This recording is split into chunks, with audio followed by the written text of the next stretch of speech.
Il faut à chaque fois qu'on a quelque chose d'important à dire, essayer de poser sa voix. Le ton de la voix est extrêmement important. C'est-à-dire que si vous voulez donner une information qui doit faire bouger le public, il va falloir que vous mettez beaucoup d'enthousiasme dans la voix.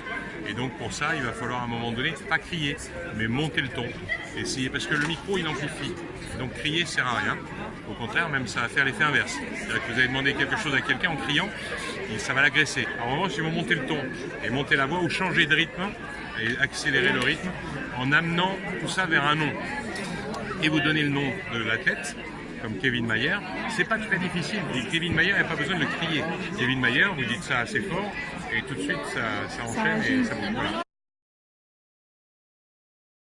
Et des moments où vous avez besoin qu'il soit avec vous, à l'écoute, vous baissez le ton et vous avez un ton un peu plus calme et surtout un peu plus serein, parce que plus vous mettrez de stress un peu dans la voix ou vous montrez un petit peu le rythme, et donc là, du coup, on est pas loin de l'agression, donc il faut que ça soit quelque chose qui soit assez fort pour qu'on puisse avoir le public avec nous.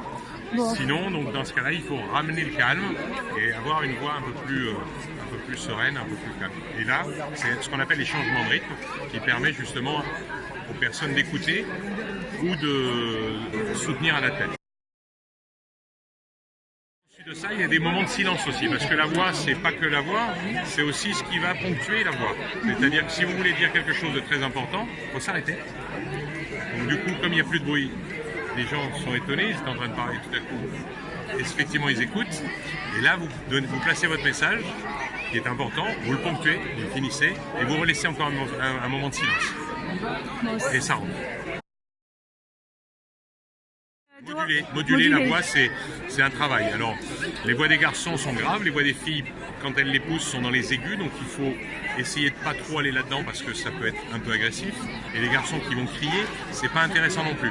Donc il faut monter le ton, avoir un ton qui tout d'un coup va être un tout petit peu plus fort et pour juste changer légèrement de ton ou revenir à quelque chose de beaucoup plus calme de façon à ce qu'on puisse écouter.